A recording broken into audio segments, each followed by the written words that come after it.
Hello, hello, and welcome. My name, Hi. hi, my name is Meryl Moss. For our audience sake, I know you know who I am. Um, I'm the publisher of booktrib.com and the president and founder of Meryl Moss Media Group.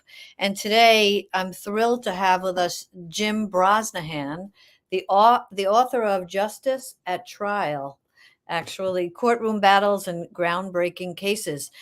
Fascinating book. Before we get into it, I just want to tell our audience a little bit about you. So we have a little bio and context. James J. Brosnahan is a member of the California Trial Lawyers Hall of Fame, a federal prosecutor and a defense lawyer who has tried 150 jury trials. 150. He was a senior partner at Morrison and Foerster and a preeminent thousand lawyer international law firm based in San Francisco. For 46 years, he's lectured internationally for the National Institute of Trial Advocacy, and he has authored articles for the American Constitution blog, Law 360, of the California Historical Society. He's been on television, he's been on radio, he's talked about all kinds of things. And today we have him here. We're so happy to have you. Thank you for making the time, Jim. Thank you. You know, you said in your book, which is written beautifully and through, like an artist, and we can talk more about that. You said that your job as a trial lawyer is like being a lion tamer, and it involves risk. Can we start with that? And can you talk a little bit about why that's so, why you wrote that, and how you feel about that? Well, as is true of a lot of the cases in the book, there I am. There's the client, maybe a despised person of some kind, civil or criminal cases, all kinds of cases. And people are after him. They want to put him in jail or they want to take away his company for $1 billion, whatever it might be. And I do feel when I'm doing that, like the lion tamer, except I can't keep the lions on their stools. And there they are, they're circling us, and the client is yelling, do something. And but the bottom line of all that is the excitement of that. And I've always enjoyed the excitement and the adrenaline that flows. And that's what the book is about. I wanted readers to come right into the courtroom with me, whether it's a trial court with a jury and a judge or the U.S. Supreme Court, and really experience what that on edge is like for the trial lawyer. When did you were in sports, you played basketball, you played baseball, you got scholarships, you were good at so many things, and you could have done many different things. What was it that made you decide you wanted to be a lawyer? Well, on baseball, I had a funny idea. If you play professional baseball, you're done when you're 35 on average. If you're a lawyer, I thought, well, I could go till I'm in my 50s. And of course, I went till I was 85.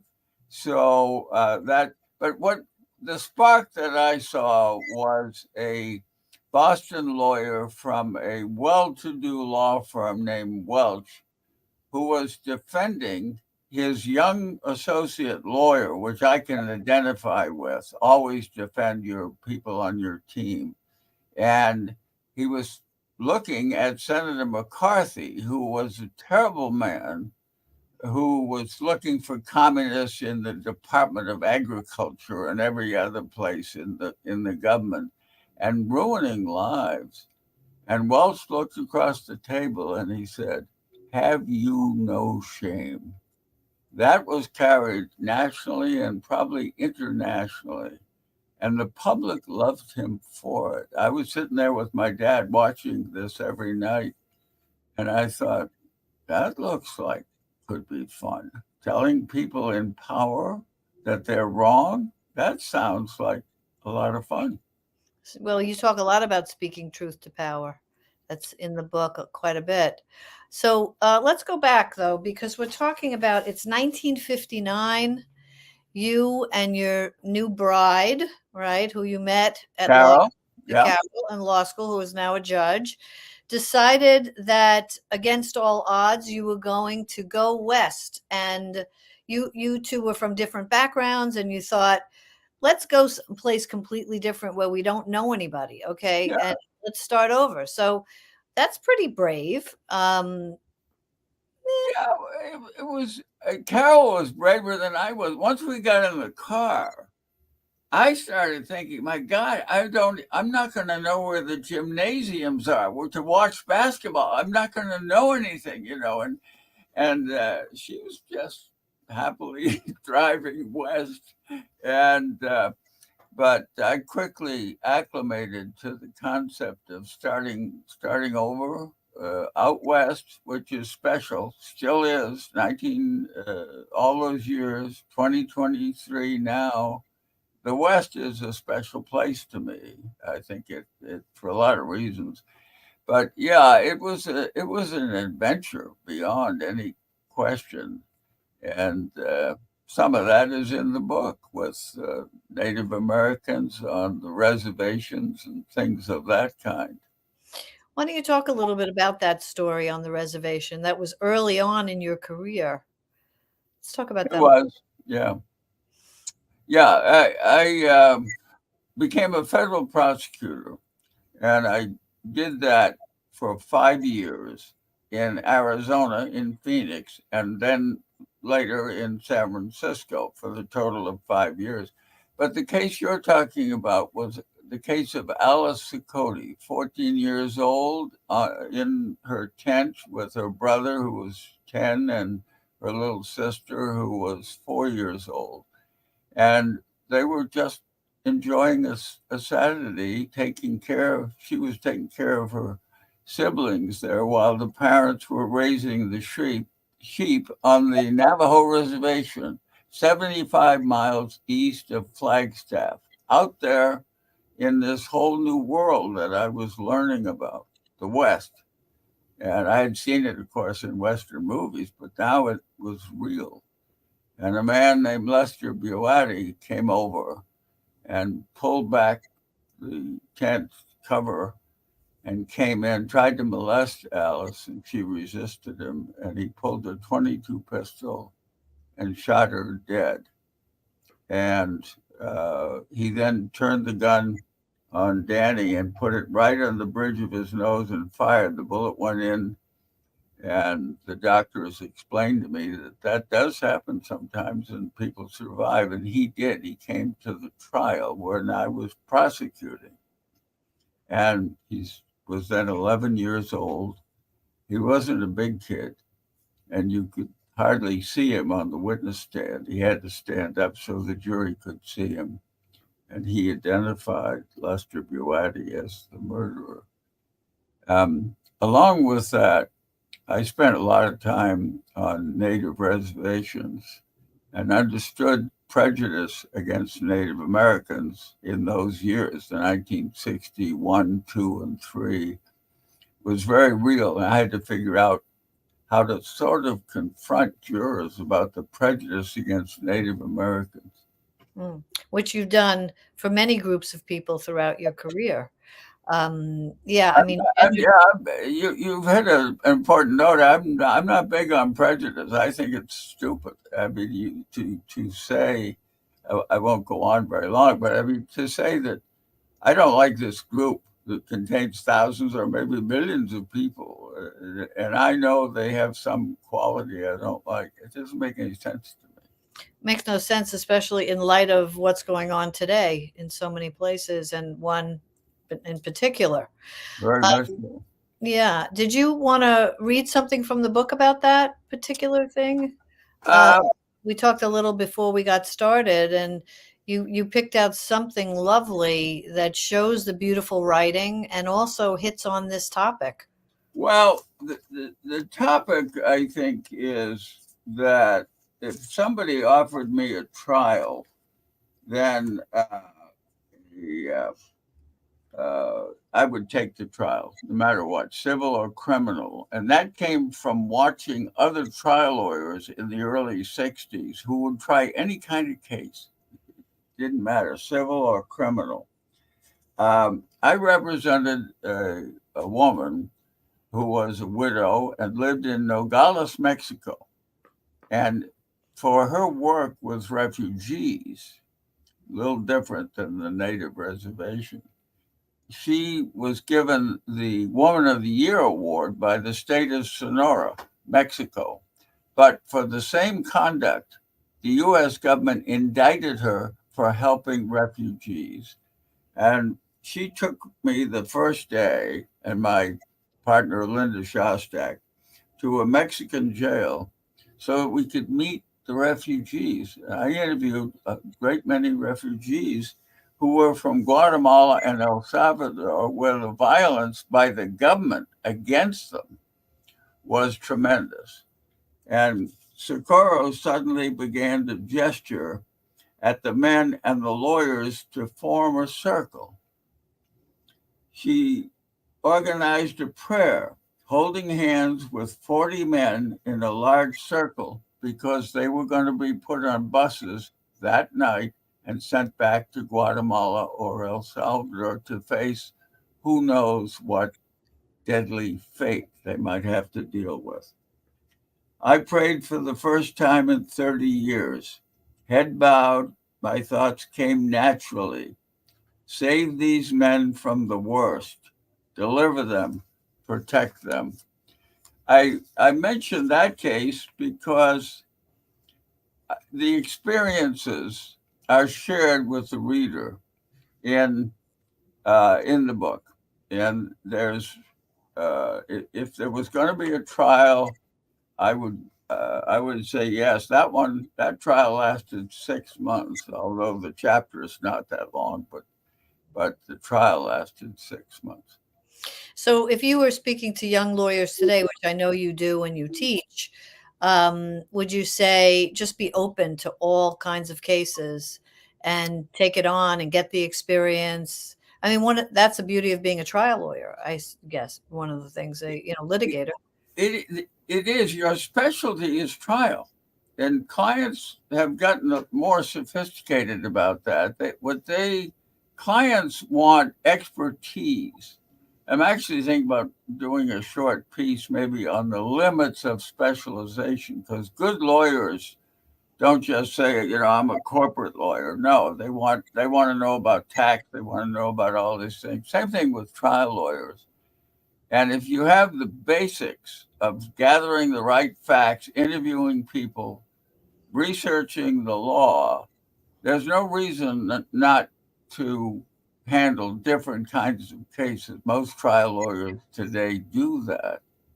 And related to that is my admiration for trial lawyers, which I point out repeatedly in the book and explain why they do what they do. Why do they take these cases? These are not easy cases. They could do other things, but why do they do it? And some of them go 40, 50 years, and I know them very well. These are, if you want to use an expression, these are my people, and Right.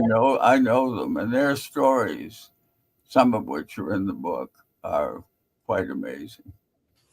Speaking of, trial as a specialty, right, in itself, you talk a lot about voice, and I know you do some sessions on LinkedIn about voice and where you talk about that.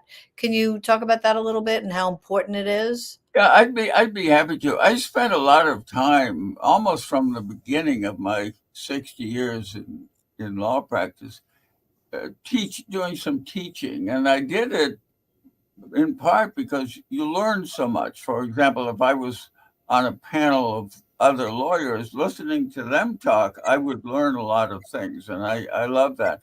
And I had a student who had a terrible voice, and I had no idea what to say to him or what to do. So I bought some books on it. I've been teaching voice to lawyers and law students ever since. And you might not be surprised at how many lawyers and law students are worried about their voice. In my class at Berkeley Law, which I taught for 10 years, uh, there would be about 40% of the students had some concern about voice, from slight to serious and major. And we would do one-on-ones with them, and I would show them how to work on the fundamentals of voice, how to be clear about what you're saying. And it became a little bit of a fixation on my part. I learned a great. I mean, I bought a book on Caruso, the Italian singer, about how to train the voice. And my daughter is an opera singer, and she came to my class and she worked with the kids. It's a great subject, not only for lawyers, but I have on LinkedIn right now. I'm doing this little like 2-minute blurbs on helping your voice because most people need that, not just lawyers. No, not anybody presenting could benefit from that. But it's not only it's the voice, and it's also the content, emphasis, speed, how to control an audience, right? Because you need to Yeah. control the jury, right?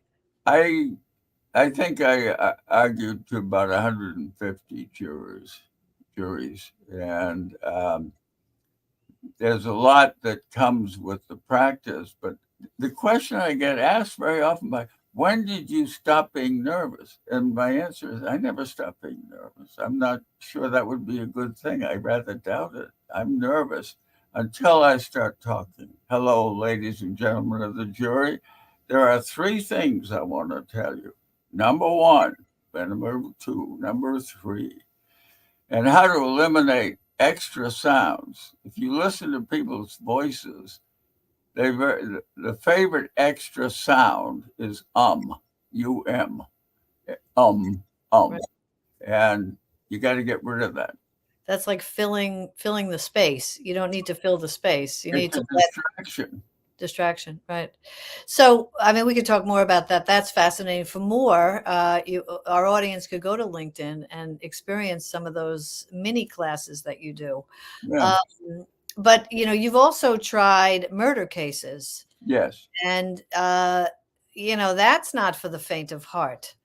Trying a murder case. Tell No, us. probably not. But a lot of people do it. I had a friend in Oakland who that's what he specialized in. Bodies on the floor, people holding guns, fingerprints, you name it, he knew it. And I admire that group of lawyers because when it comes to public opinion, which is always against murderers, those trial lawyers don't give a damn. They don't care. They're going to do their best. They're going to. What's good about them is they're fighting every day for a point on the U.S. Constitution, the Fourth Amendment on searches, the Fifth Amendment against incrimination, the Sixth Amendment at speedy trial, the 14th Amendment, prejudice.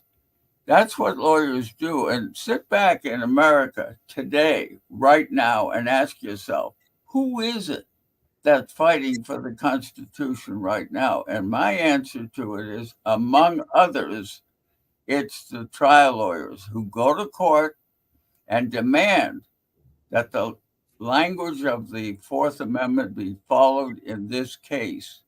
And I admire that. And I think in some ways we all should admire it. I love your passion. I mean, that really comes through. Did you ever think about getting into politics? I did actually. I did a lot of politics. I was in the Kennedy campaigns in Massachusetts, in Arizona, and in Right. San Francisco. That's right. So Let's I was let's in, talk I a was little in bit all about that. that. Yeah, and I at that time I thought, well, now you got to be a talker, which I hope your audience sees that I enjoy talking, and to put it mildly. And I did think about it, but in Massachusetts, where I grew up, the Kennedys had each generation covered. They had John and they had Bobby, and then Ted was indeed going to run for the Senate. But I'd say for 6 months, that was my goal, that I would run for the U.S. Senate. And wouldn't that be terrific? And now what I know about politics is I don't think I would have lasted a year. I would have taken some hard position on some powerful misuse of government resources or something. But I will say, right now, what we're missing is oratory, which I have also taught. And where is the speaker who captures the audience, who compels the person to listen and to fight for basic principles? Do we Where have, is that person? where is that person? Can you think, other than maybe that speech by Barack Obama, which was so compelling, can you think of ones that happened? Well, I have a picture right there in my office of Bobby Kennedy, who was my favorite. And I was head of the lawyers for Robert Kennedy, the father, in 1968, and went through that. That's in the book, because I decided when he was gone that I would never give up on his agenda, which was pretty basic. It was poverty, it was race, it was rights. And he used a quotation from somebody else, but it was a wonderful quotation. He said, some people see things and say, why? I see things that never were and say, why not? And we've had a lot of that in San Francisco. The rights of gay people, uh, the early days of feminism, certainly. That's what I mean about the West. We're open out here to new ideas. Does it still feel that way? It does. And you asked me about young ones. I tell them, and I mean it. If I could start over right now, 25 years old, and start again, I would do it. Why? Because if you want to be a civil rights lawyer, there's never been such a great time to do that as now. If you want to get in there and insist on equality and things of that kind, there's never been a better time to do that than right now. So that's my answer to what should young people do. And it's a new generation. We have the work balance thing, which is Right. uh, admirable in a lot of family ways. It's important, and I don't think it's going away either. So do you see, from your perspective, history repeating itself? Yes. Well, I mean, we were at the Martineau's house on Route 9 in Boston, Massachusetts, on December 7th, 1941. And suddenly, and I was just, let's see, I was a 10, I think. And they were good friends of ours. Suddenly, everybody was around the radio. They had one of these big radios, and they were listening to the reports that the Japanese had bombed Hawaii, and there was talk about whether my dad would have to go. He was 36 that day, and would he have to go? What about the other? What about my uncles and my aunts? Would they go? And they went. They Hmm. went. Wow. Do I remember that? Yeah, I do. And do I have an opinion on Putin trying to take country in Europe? Yeah, I have an opinion. I have a very strong opinion. And You think I started just, yeah, go he ahead. really started something? You think he really started something? I mean, There's certainly. no doubt about it. There isn't the slightest sophisticated reservation about what Putin is doing. He's killing people in a European country, and he will not stop. How that is not obvious to the people who have some political power, I don't know. But you asked me, do I have memories? Yeah, I do. And what about what's happening in Israel right now? Is there anything you'd like to say about that? Based on memories, based on perspective, based on history? Based on religion. That too? That people in Northern Ireland, where I went on a case, people hate other people because of their religion. It's complicated. It has other things to it, but um, anti-Semitism is real. It's terrible. It never really goes away, and so we have my wife is Jewish, and we've experienced some of that.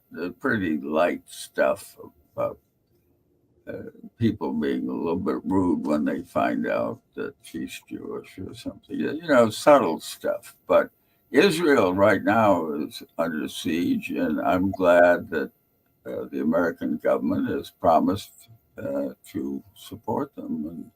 And they are a democracy. They fight on important issues about courts and things like that, but they are a democracy.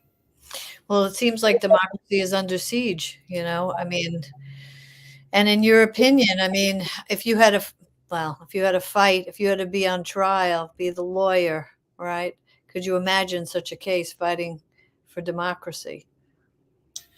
Well, yes, because in the book, I've become a mad marketer for the book. I'm just possessed with the book. Uh, I'm only half kidding. I mean, I'm sorry. I apologize to you. I'm okay now. I'm all right. You sure? I was counseled to the Redistricting Commission in California, where the voters created a 14-member, took the power away from the legislature to create the political districts, and they did a great job. And I had to argue in the California Supreme Court that was constitutional, and the court held, fortunately, that it was. Yeah, I repeat, lawyers are in there fighting for democracy, small, medium, and large, on a daily basis. This is a weekday. They're out there right now arguing that this amendment covers that, whatever it might be. With, so many of our lawmakers are also lawyers, right? Yes, Where, and I saw this once before in Watergate. There were like 11 lawyers who were convicted of crimes, and one guy took money in an envelope, and Lord knows what they did. And then the rest of us then were forced to do a lot of ethical training. I have no objection to it, but you know, uh, in California, there's 288,000 lawyers, and most of them, almost all of them, are not like Giuliani. Okay. And Giuliani is an example of someone who really should have retired. He really should have retired, but he got deeply into it. And that's a name that is recognized by everybody as a symbol of bad lawyering, really bad lawyering. And now he's indicted, and right. he's entitled to a lawyer and his arguments and whatever and the merits. How does it make you feel when you see that kind of lawyering, bad lawyering? How does that make you feel? It's it bothers me. I've seen some of it. I had a case. It's not in the book, but I had a case for a mining company up in Idaho, and the lawyer on the other side was really terrible, and he was lying and cheating, and oh my God, kind of a youngish lawyer in his 30s. And I did when it was all over. I said to my partner, he'll get his. It'll happen. He was indicted for securities violations and was sent to Sing Sing Oh, prison. Yeah, yeah. So people can become a lawyer with really terrible instincts about lawfulness and all that, but they are a very small minority. Well, that's good to hear. That's good to Yeah, hear. no, it's true. Yeah, I don't think you go into lawyering to be corrupt. That happens along the way. Sometimes it does. I think the money becomes an obsession, and the power of it. Lawyers are very powerful. We have the power of advice, and people listen to us, and we better be right, and we better be ethical. You'd be surprised how often the lawyers, and in my case, were confronted by clients whose instincts were to do exactly the wrong thing. And I would tell them, you're going to get convicted and you're going to go up the river and you're going to meet a guy named Bubba and you're not going to like it. And so I would speak with excessive candor. Well, speaking of instincts, instincts are not, you can't learn. Can you learn good instincts? I Or is, don't know. I'm watching the 49ers quarterback right now. He has instincts. He knows exactly the right moment, when to look here, when to look there, when to throw, when not to throw. And I think I think you can increase your instincts. You can learn the power of observation. And I spent my 60 years saying to myself, what's happening now? Where are we? Where's the judge? Where's the jury? What about juror number three? I don't think I like him. Maybe he didn't like me. I mean, what's happening right now? And you can teach that to some extent. If the student is open to that kind of training. well, it's training, right? When juries, being in a jury is so fascinating, right? Choosing a jury and They're then very smart.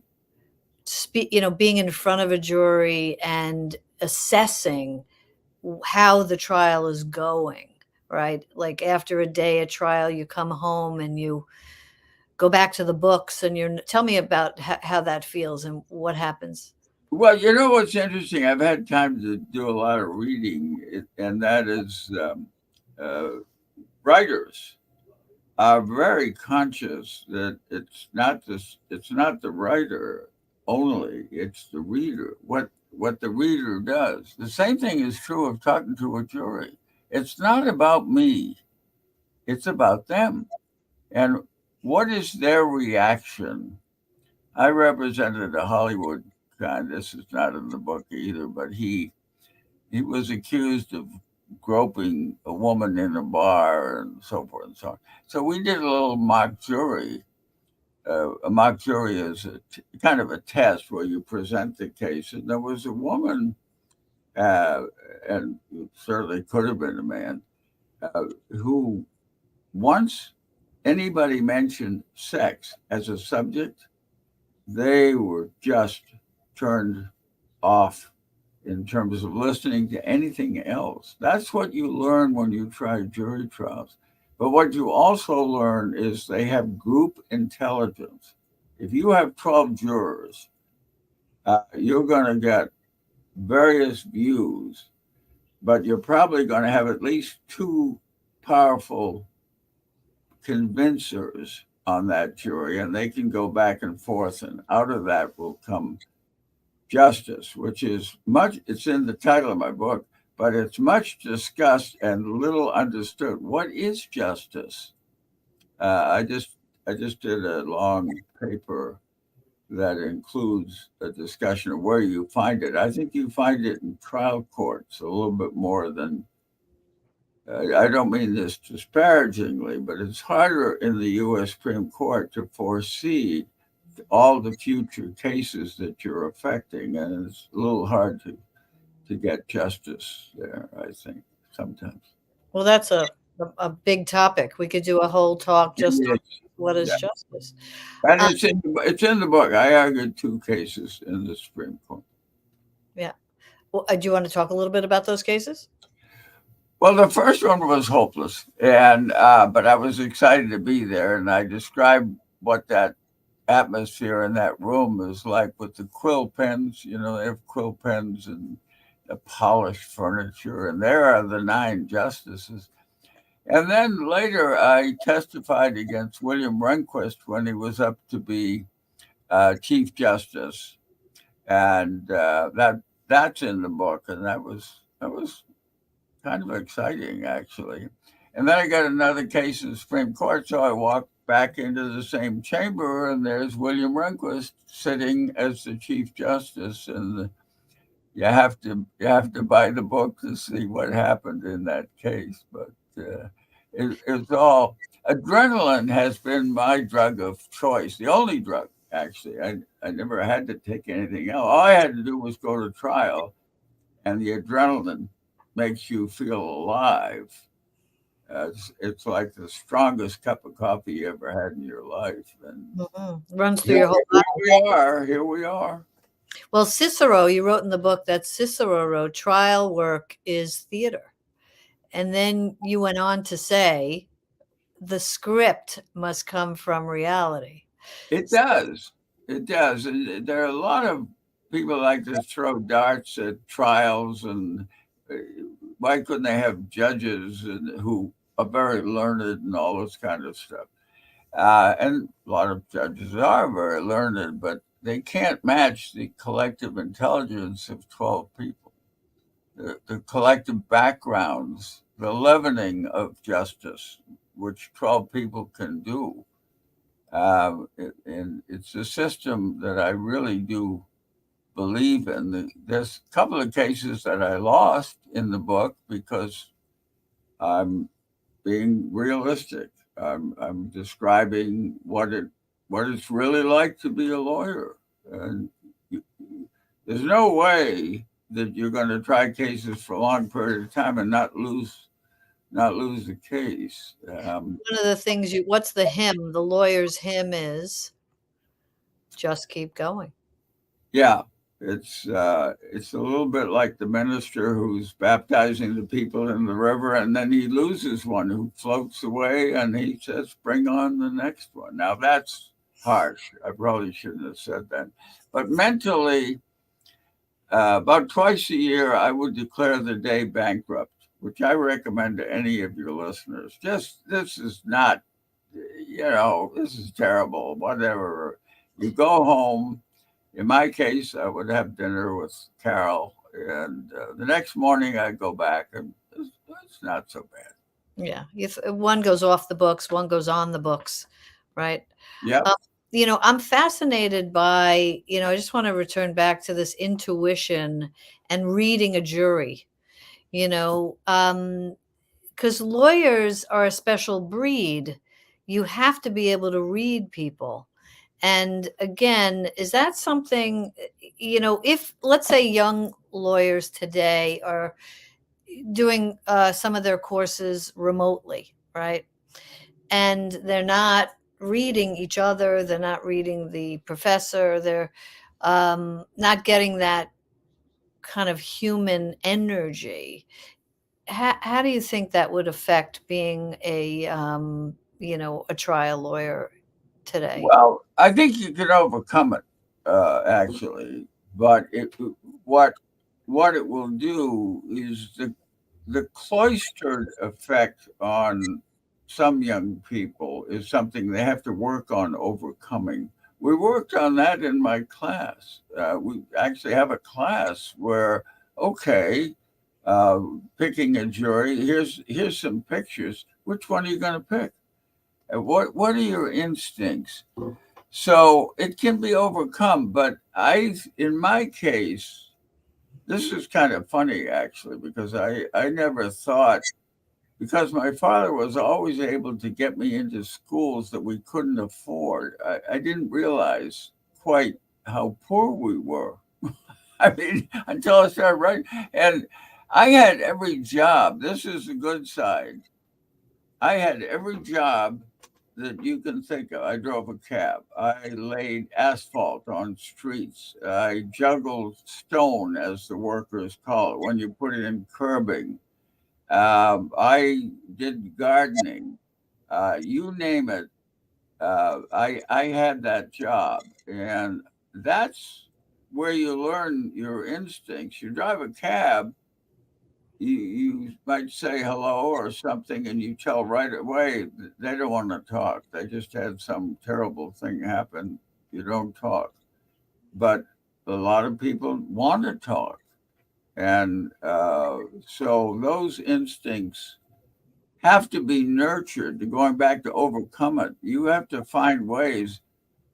I do lecture inside our firm, Morrison Foerster, and when I do, I talk about having an out of firm experience where you leave the building, you go down the elevator, and you go to a courtroom, and you sit there and you watch what's happening. And most of our folks don't need that really, but it couldn't hurt. It's fascinating. It's fascinating. Today we've been. I want to get to. We've been talking to Jim Brosnahan, who is a legend litigator. His book is, if you're just joining us, Justice at Trial. But he's not only a beautiful writer, and I hope we get a novel from you someday, but he's also a painter. So, talk about, a little bit about how you started painting and how you feel about realism and what painting does for you. You know, Well, when I was in law school, I completed 2 years, and I had a friend who showed me how to sketch, and I started it. It was like part of my brain woke up and said, "Where have you been? You haven't done this." And I'm not claiming that my sketches were particularly good, but I actively thought about being an artist. And for example, I drove up one Sunday to Gloucester, and there were a lot of painters there. I talked to them, what's the life about? I went down to Greenwich Village and talked to some painters down there. But I also, on that trip to New York, I sat on the stoop one night, and they were playing stickball in the streets, and there were uh, people in windows watching all the proceedings. It was a very poor neighborhood, and I wondered what it'd be like to represent them. So, but then about 35 years ago, I thought I need a hobby. I mean, other than cross examining people, that's not really a hobby. And so I created one of the ugliest paintings that's ever been done in Western civilization, but I didn't give up. So I became a plein air painter in the Sierras and on weekends and so forth, and got enormous joy out of it. I would take my painting stuff with me when I tried a case like in New Mexico, and I talk a little bit about this. Um, but it's a form of expression, and for reasons of my childhood, I I needed to express myself, and in fact, I have a theory, which is some of the violence in our country is caused by the inability to express yourself. After all, you could talk to somebody and have a disagreement with them. You don't have to shoot them. And expression, I think, for a lot of people, and I would include myself, is very important. well, I've seen your paintings. They're on your website, jamesbrosnahan.com. And they're realistic and beautiful, and many are landscapes. Yeah. Well, there was a time you were doing a little bit of a Jackson Pollock and painting with the trees, right? Using the tree little needles, I Oh, guess. I forgot my brushes in New Mexico, and I was so there. I am on the Rio Grande on a Sunday, right in trial, by the way, and I forgot my brushes, so I pulled off something from a pine tree and did my Jackson Pollock imitation. Well, please keep sending out those holiday cards with your beautiful paintings. They're lovely. This has been, we could go on, but this has been an incredible interview. I really enjoyed it. We enjoy working with you. Again, The book is Justice at Trial. If you like Law and Order, if you like things about the law, this reads incredibly beautiful. It's like a thriller. We're going to wait for your thriller next. And is there anything you want to say in closing? I think one of the reasons that I wrote the book is for people to understand what trials are really like. But also, I was thinking of young people out there who are thinking about not only thinking about being a lawyer, but maybe had problems a lot more serious than any I had. And now I'm not just trying to sell books. If you know somebody that's thinking about being a lawyer and you want to buy them this book for Christmas or whatever, that'd be a good thing. I'm hoping that I am able to set it up so I can sell it in law schools, and it's one of my goals in writing the book. It's coming. And, your passion for the subject just comes straight through. So anybody who's lucky enough to talk to you about this topic or even be in one of your classes or watching your LinkedIn, I mean, you're very active on all these things. So, and if anybody's interested in hearing more from Jim, please go to his website. We do have a newsletter that goes out periodically. So, all right. Thank you very much. Thanks. It's been great. Thanks so much for being here. Again, I'm Meryl Moss. This is Book Trip TV. We'll be back with more. And thanks so much for coming. Bye-bye.